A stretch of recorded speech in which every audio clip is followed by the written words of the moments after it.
Shalom, selamat pagi, semangat pagi Bapak Ibu dan saudara-saudara yang Tuhan Yesus kasihi, opa oma anak cucu yang diberkati.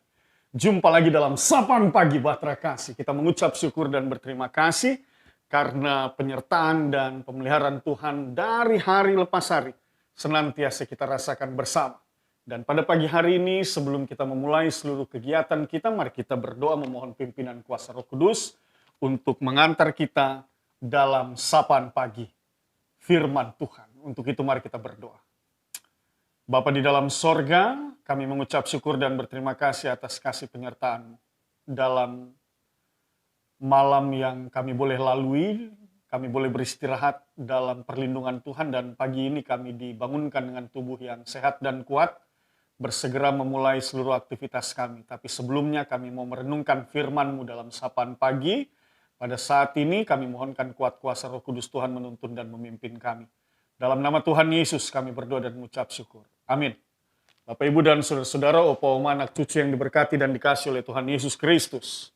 Bacaan firman Tuhan pada pagi hari ini terambil dari kitab Yesaya, pasalnya yang ke-41 ayat 1 sampai dengan ayatnya yang ke-7. Mari kita lihat bersama. Yesaya pasal 41 ayat 1 sampai dengan ayatnya yang ke-7. Di bawah judul perikop, Tuhan membangkitkan seorang pembebas. Mari kita baca bersama-sama, kita mulai. Dengarkanlah aku dengan berdiam diri, hai pulau-pulau, hendaklah bangsa-bangsa mendapat kekuatan baru. Biarlah mereka datang mendekat kemudian berbicara, baiklah kita tampil bersama-sama untuk berperkara. Siapakah yang menggerakkan dia dari timur, menggerakkan dia yang mendapat kemenangan di setiap langkahnya, yang menaklukkan bangsa-bangsa ke depannya dan menurunkan raja-raja? Pedangnya membuat mereka seperti debu dan panahnya membuat mereka seperti jerami yang tertiup. Ia mengejar mereka dan dengan selamat ia melalui jalan yang belum pernah diinjak kakinya. Siapakah yang melakukan dan mengerjakan semuanya itu? Dia yang dari dahulu memanggil bangkit keturunan-keturunan. Aku Tuhan yang terdahulu dan bagi mereka yang terkemudian, aku tetap dia juga. Pulau-pulau telah melihatnya dan menjadi takut, ujung-ujung bumi pun menjadi gemetar, mereka datang dan makin mendekat. Yang seorang menolong yang lain dan berkata kepada temannya, kuatkanlah hatimu. Tukang besi menguatkan hati tukang emas dan orang yang memipihkan logam dengan martil menguatkan hati orang yang menempa di atas landasan. Ia berkata tentang patrian, itu baik. Lalu menguatkannya dengan paku-paku sehingga tidak goyang. Demikian pembacaan Alkitab. Bapak, Ibu, dan saudara-saudara, opa oma anak cucu yang diberkati dan dikasih oleh Tuhan Yesus Kristus. Bacaan firman Tuhan pada saat ini masih dalam konteks bangsa Israel yang pada saat itu berada di tanah pembuangan, bersegera keluar dari tanah pembuangan itu dan mereka kembali ke Yerusalem. Bagian firman Tuhan ini ingin mengingatkan bagaimana sesungguhnya atau memberitakan bagaimana sesungguhnya proses daripada pembebasan bangsa Israel dari tanah pembuangan, secara khusus bangsa Yehuda dari tanah pembuangan, suku bangsa Yehuda. Nah, ini menarik sekali Bapak Ibu dan saudara-saudara karena pada realitasnya kita tahu bahwa mereka boleh keluar dari tanah pembuangan itu semua oleh karena ada satu bangsa yang mana bangsa itu dipakai oleh Allah untuk membebaskan mereka, yaitu bangsa Persia. Dalam hal ini Raja Kores yang mengalahkan kerajaan Babilonia, lalu kemudian mengizinkan orang-orang Israel, suku bangsa Yehuda untuk kembali ke Yerusalem. Itu sebabnya di dalam ayatnya yang firman Tuhan di dalam ayatnya yang kedua mengatakan siapakah yang menggerakkan dia dari timur. Nah ini dia, kata timur di sini menunjuk pada kerajaan Persia atau Raja Kores itu sendiri. Tetapi firmannya mengatakan siapa yang menggerakkan dia dari timur. Menggerakkan dia yang mendapat kemenangan di setiap langkahnya, yang menaklukkan bangsa-bangsa ke depannya dan menurunkan raja-raja. Siapa yang menggerakkan bangsa Persia itu? Siapa yang menggerakkan Raja Kores itu? Sehingga dia memenangkan setiap peperangannya termasuk melawan kerajaan Babilonia dan pada akhirnya membebaskan bangsa Israel dan suku bangsa Yehuda untuk kembali ke Yerusalem. Sekali lagi, Allah yang menggerakkannya, Allah yang memakai bangsa itu untuk mendatangkan kelepasan dan pembebasan bagi suku bangsa Yehuda. Nah, Bapak Ibu dan saudara-saudara, dalam bacaan ini kita mau diajarkan sesungguhnya bahwa yang pertama ini berbicara tentang otoritas kedaulatan Allah, kekuasaan kedaulatan Allah yang tidak terbatas.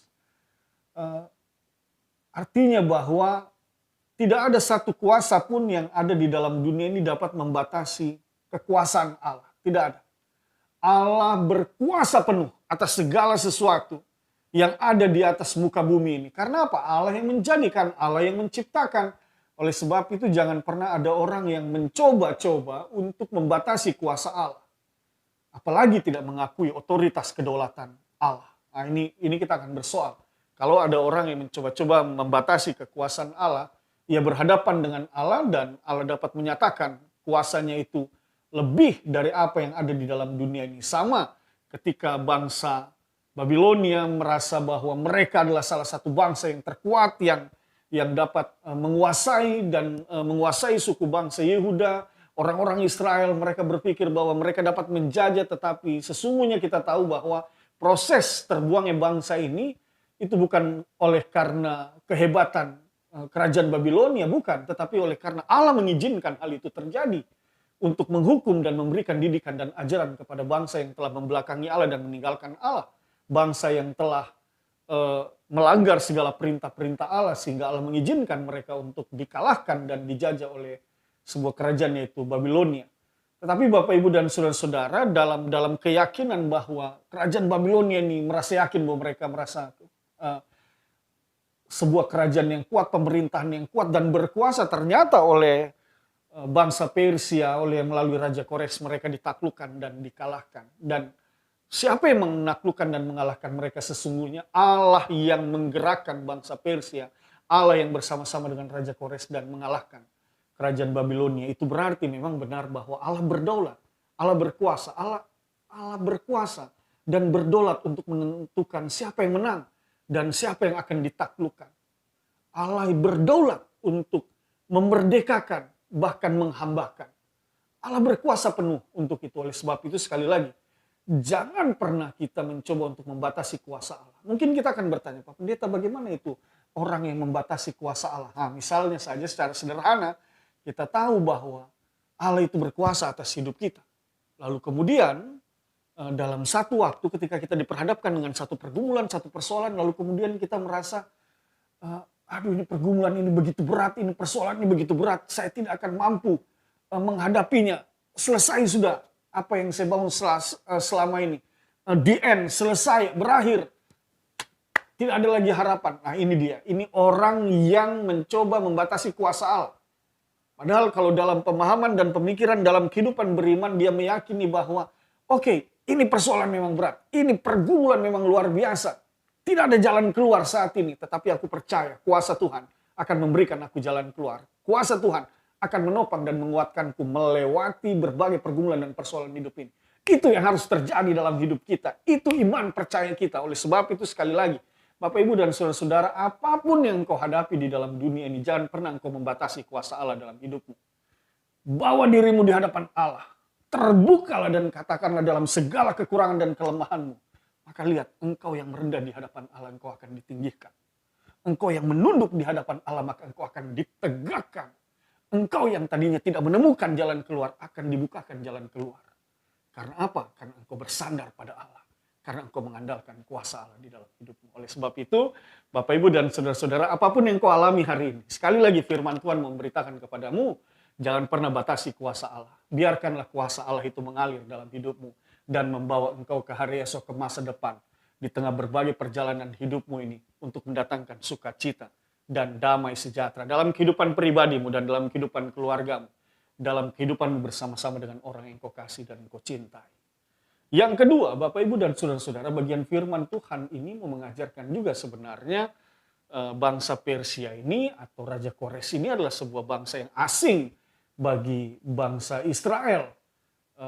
Secara historis bahkan dapat dikatakan ada hal yang melekat di antara kedua bangsa ini, bahwa Israel bisa jadi adalah bangsa yang tidak menganggap bangsa Persia ini. Tetapi mari lihat Bapak Ibu dan saudara-saudara, Allah dapat memakai siapa saja untuk membebaskan. untuk mendatangkan kelegaan. Oleh sebab itu, hal ini mengajarkan kepada kita bahwa ini bagian kedua yang mau kita renungkan. Allah berdaulat dan berkuasa untuk menggunakan dan memakai siapa saja untuk mendatangkan kebebasan dan kelepasan di dalam hidup kita. Oleh sebab itu jangan cepat-cepat kita atau jangan pernah kita cepat-cepat menghakimi bangsa-bangsa atau orang lain dalam hidup kita. Jangan pernah kita berpikir untuk merendahkan orang lain. Jangan pernah kita berpikiran negatif tentang orang lain. Jangan pernah membangun permusuhan dengan orang lain. Jangan. Karena bisa jadi orang yang mungkin selama ini kita benci, orang yang selama ini kita tidak sukai, orang yang selama ini bagi kita adalah orang asing. Tetapi Allah memakai mereka untuk mendatangkan kelepasan dalam berbagai pergumulan dan persoalan hidup kita. Hal itu tidak tertutup kemungkinan untuk terjadi.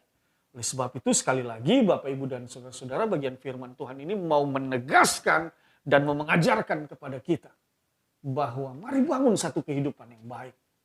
Dan jangan cepat-cepat menghakimi orang lain, mengkerdilkan orang lain, membuli orang lain, menganggap kecil orang lain.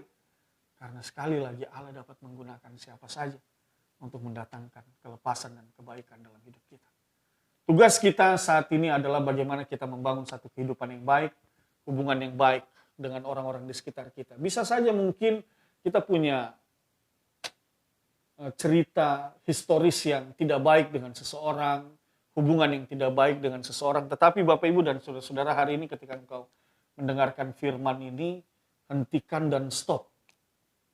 Bangunlah satu hubungan yang baik. Jangan lagi hubungan yang tidak baik. Stop. Itu semua hubungan-hubungan yang tidak baik.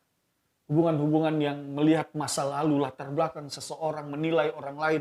Stop semua itu. Karena Allah sekali lagi, Allah berdaulat untuk memakai siapa saja. Untuk mendatangkan kelepasan. Jangan sampai kita sudah rendahkan orang, kita sudah berpikiran jelek tentang orang lain. Ternyata Allah memakai mereka untuk membantu kita, menopang kita, menemukan jalan keluar di tengah berbagai pergumulan dan persoalan hidup kita. Bapak Ibu, engkau mau taruh muka di mana itu? Engkau sudah berpikiran hal yang jelek tentang orang itu, tiba-tiba justru orang itu yang nantinya akan membantu engkau. Itu dia. Jadi Bapak Ibu sekali lagi jangan seperti itu. Tetapi biarlah di dalam hidup ini kita tetap berpikiran positif, membangun hubungan yang baik dengan orang-orang di sekitar kita, dan kita percaya bahwa ketika kita membangun hubungan yang baik itu, kuasa Allah juga akan hadir dalam hubungan itu dan akan mendatangkan damai sejahtera. Sehingga kita dengan satu dengan yang lainnya dapat saling menopang, satu dengan yang lainnya dapat saling menguatkan. Firman Tuhan di dalam ayatnya yang ke-6 mengatakan, yang seorang menolong yang lain dan berkata kepada temannya, kuatkanlah hatimu. Itu dia. Jadi Bapak Ibu dan Saudara-saudara, daripada kita letih untuk saling menyalahkan, untuk mencari kesalahan orang lain, mari kita saling menguatkan. Mari kita saling menopang. Dalam kekurangan orang lain kita hadir untuk menopangnya. Dalam kekurangan kita percaya orang lain akan dihadirkan Tuhan untuk menopang kita. Bapak Ibu dan Saudara-saudara, sekali lagi firman Tuhan ini mau mengajarkan kepada kita untuk senantiasa mengakui otoritas kuasa Allah yang tidak terbatas itu dalam hidup kita. Dan yang kedua, mari bangun hubungan yang baik dengan sesama kita. Kita berdoa.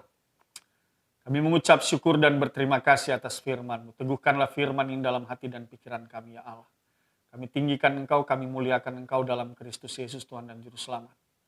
Dalam segala pergumulan, sakit penyakit yang kami miliki, dalam nama Tuhan Yesus, hamba berdoa dan hamba meyakini mereka semua akan disembuhkan dan dipulihkan.